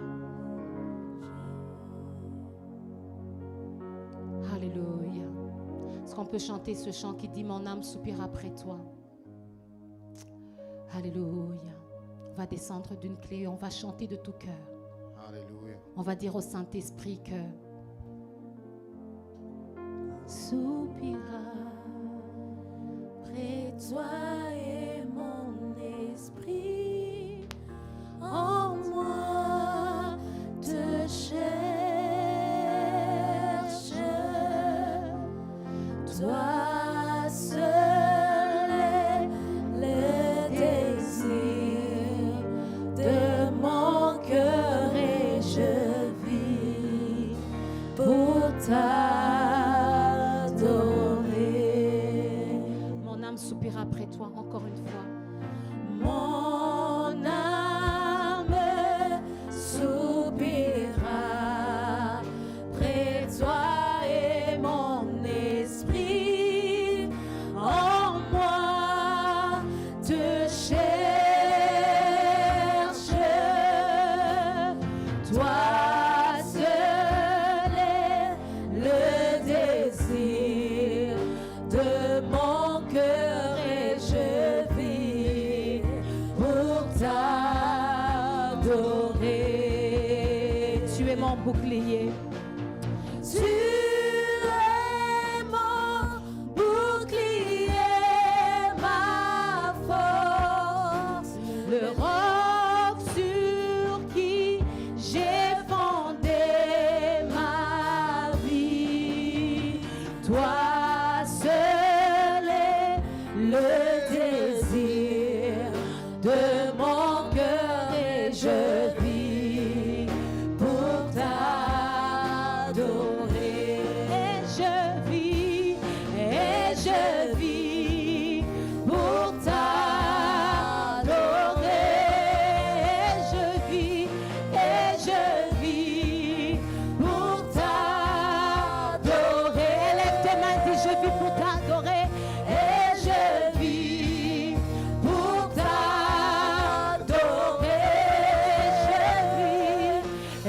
je vis pour t'adorer. Et je vis pour t'adorer.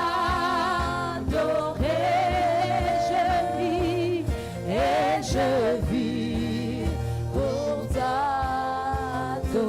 t'adorer. L'Esprit du Seigneur te parle ce matin. Umwuka wera ari kukuvugisha muri iki Te dit, gitondo mon fils, kavuga ngo muhungu wanjye ce que tu cherches, icyo ushaka tu es en train de le chercher ailleurs. urimo Mais uragishakira ce que tu ahandi veux, icyo wifuza il est dans ma présence. kiri mu kubaho kwanjye Alléluia. Il est avec moi. kiri muri njyewe Suis-moi. nkurikira Suis-moi. nkurikira Suis-moi, ma fille. nkurikira mukobwa Ce wanjye que tu recherches, kirya ce wifuza que tu désires, bya bindi l'argent ne ushaka peut pas te le donner. amafaranga Le ntiyabiguha. confort matériel ne peut pas te le donner. ibintu bifatika Mais tu as ntiyabiguha besoin ariko icyo ukeneye uniquement de ma kimwe présence. cyonyine Tu veux ni muri njyewe des choses, Ukeneye mais en cherchant ces choses, ibintu. en étant triste à cause de ces ariko ibyo choses, bintu ushaka ces choses te parlent. Parce que j'ai ordonné qu'elles te parlent.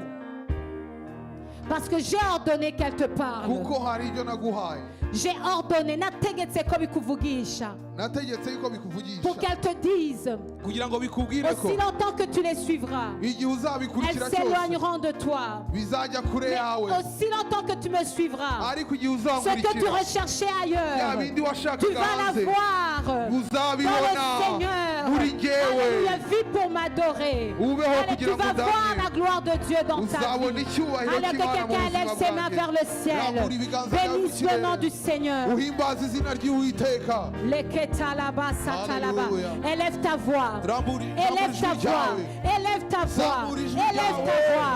Dis Seigneur, Uvuge ngo je Mwami veux Yesu, brûler pour toi. ndashaka Je veux kwaka umuriro brûler. ku bwawe. Je veux brûler. Ndashaka kwaka Je veux umuriro. brûler. Ndashaka Je veux kwaka brûler. umuriro. Je veux vaincre. Ndashaka kwaka Je veux unesha. vaincre Ndashaka par le gutsinda. premier amour. Kugurukundo Je veux rwa vaincre mbere. par le ndashaka premier amour. gutsinda Oh, kugurukundo la rwa grâce mbere à Talaba. Alléluia. Alléluia. Avec le premier amour. urukundo rwa mbere Ceux qui ont commencé avant nous, abadutangiriye bose ils ont vaincu. baranesheje Ils ont vaincu. baranesheje Ils ont vaincu. baranesheje Ils ont vaincu. baranesheje Daniel a vaincu. daniyeli yaratsinze Daniel a vaincu. Daniel yari Parce qu'il a umutsinzi. refusé kuko de yanze donner son cœur guha umutima à wiwe quelqu'un d'autre. undi Si muntu ce n'est qu'à Dieu. atari umwami Oh, si wenyine. ce n'est qu'à Dieu. Atari Imana Et aujourd'hui, yonyine. Dieu te parle. Imana nayo iri Il te dit, kukuvugisha uyu donne-moi ton munsi. cœur. Ngo mu Et tu vas mutima voir la wawe gloire de Dieu. uzabona ubwiza Daniel bw'imana était un jeune homme. daniyeli yari umusore Il a muto refusé. wanze Il a refusé yanze de compromettre sa kwivanga relation avec Dieu. ku rukundo Il a rwiwe dit aussi n'urw'isi longtemps que Dieu est avec Avuga ngo moi. igihe Imana iri Je kumwe sais que nanjye, je vais nzi icyo nshaka. vaincre. Alléluia. Nzaba umutsinzi. C'est pour cela que dans la fosse au lion, niyo mpamvu no Dans mu la rwobo fosse au rw'intare lion. mu rwobo dans la rw'intare fosse au mu lion, rwobo rw'intare l'amour a parlé. urukundo L'amour a rwaragaragaye parlé. urukundo rwaravuze Parce qu'il était avec l'amour de kuko yari Dieu. kumwe Parce n'urukundo qu'il était avec rw'imana l'amour de kuko Dieu. yari kumwe Le n'urukundo premier rw'imana amour, kuko yari mu c'est rukundo une rwa mbere protection. Le urukundo rwa premier mbere amour, c'est une ruraturinda protection. Alléluia. Que ruraturinda. quelqu'un lève sa main. rambura ibiganza byawe Dis, Seigneur, uvuge ngo je mwami veux ndashaka vivre kuba ce premier amour. urwo rukundo rwa Cet mbere amour fou. urukundo Cet amour qui rw'isazi ne s'éteint pas. urukundo Qui rutazima ne s'éteint pas à cause des circonstances. urukundo rutita ku bijyo tucamo Alléluia. Bien-aimé. bene data À cause d'un premier amour, kubw'urukundo rwa mbere des filles, abakobwa alléluia, des hommes abagabo se sont battus avec le monde entier barwanye n'isi yose à cause de l'amour kubera urukundo d'un homme yakunze umugabo ou d'une femme. cyangwa yakunze umugore Mais le Saint-Esprit nous dit ce matin, ariko umwuka wera ari kuvuga ngo qu'est-ce que tu es en train de faire wowe urimo urankorera pour iki notre amour? kubw'urukundo Moi, je l'ai dufitanye déjà fait. Yewe namaze J'ai donné gukora mon byose. fils. Natanze J'ai umwana donné mon wanjye. fils. Natanze Et umwana toi, wanjye. qu'est-ce que tu es en train de Wowe faire? urimo Qu'est-ce urakora que tu es en iki train de faire? wowe uri gukora Allez, iki élève tes mains là où tu es. zambura Et ibiganza dis, byawe Seigneur, uvuge ngo le mwami premier amour dans ma vie. urukundo rwa Dans mbere la mu fosse buzima au lion. bwanjye no mu rwobo Parce rw'intare que Daniel, kuko daniyeli Daniel, kuko il daniyeli était avec yari kumwe L'amour de Dieu. n'urukundo rw'Imana L'amour de Dieu. n'urukundo Il a refusé rw'Imana de donner son cœur à quelqu'un d'autre. yari yaranze guha C'est pour umutima cela que w'ikindi même icyo dans ari la cyo fosse cyose au lion, niyo mpamvu no mu rwobo rw'intare l'amour a fermé la bouche du lion. urukundo rwaje rugafunga J'aimerais akanwa dire à k'intare quelqu'un, ndashaka kukubwira ko accroche-toi à Dieu. egera Et Imana le premier amour urukundo rwa va mbere fermer la bouche des lions. Il ruzafunga y a akanwa des lions k'izo que tu ntare étais en train de voir dans ta hari vie. intare zari ziri Il mu y a des buzima épreuves bwawe que tu étais en train de voir hari dans ta ibigeragezo vie. warimo urabona mu Mais buzima j'aimerais te bwawe dire ce matin, ariko ndashaka le kukubwira premier amour, urukundo rwa le mbere premier amour, urukundo rwa ferme mbere la bouche du rufunga lion. iminwa y'intare Ferme la bouche du rufunga lion. iminwa Oh, y'intare le brekato satalaba. haleluya Le premier amour urukundo rwa mbere éteint ruzimya les flammes ibirimi qui étaient contre toi. by'umuriro Oh, byashije le kugutwika bresatalaba, à cause kubwo du premier amour. urukundo rwa Le mbere Saint-Esprit dit à l'église de la umwuka transformation, wera ari kubwira itorero rya reviens au transformation premier church amour. ndashaka ko musubira ku rukundo pour rwa moi. mbere rwaka ku bwanjye Brûle pour moi. ni rwake ku Tu bwanjye vas voir la gloire. kugira ngo mubone ubwiza Tu vas voir bwanjye la gloire. kugira ngo mubone ubwiza Au nom de Jésus. mu izina rya Yesu Alléluia. Les Alléluia. là-bas. Le Alléluia. premier amour. Les là-bas. Alléluia. Sa présence est ici. Le Saint-Esprit te touche. umwuka wera Élève agukoreho tes bras vers le ciel rambura ibiganza et byawe dis, ku je kirere reçois au nom de Jésus. uvuge ngo ndakiriye mu izina rya Yesu Je reçois ndakiriye le renouvellement ndakiye guhindurwa mushya de cet amour. urwo rukundo rugaruke Alléluia. haleluya Lekato satalaba. Et tu vas commencer à faire hanyuma utangire des choses et tu vas t'étonner. ibintu bigutangaza nawe Tu vas dire, est-ce que c'est moi qui fais ces uvuga ati choses? uyu ni njyewe Parce qu'aujourd'hui, kuko uyu munsi je crois nizeye ko qu'il y a une impartation. ko hari ikintu wahawe Alléluia. Quelque chose se produit en toi. hari ikintu cyabaye Et dans muri la wowe. semaine qui se passe, hari ikintu cyabaye la muri wowe. semaine qui va commencer, icyumweru kigiye tu vas gutangira commencer, ugiye gutangira alléluia, à faire quelque chose. gukora ikintu Quelque chose que tu avais arrêté de faire. icyo wari wararetse gukora Quelque chose que tu avais oublié de icyo faire.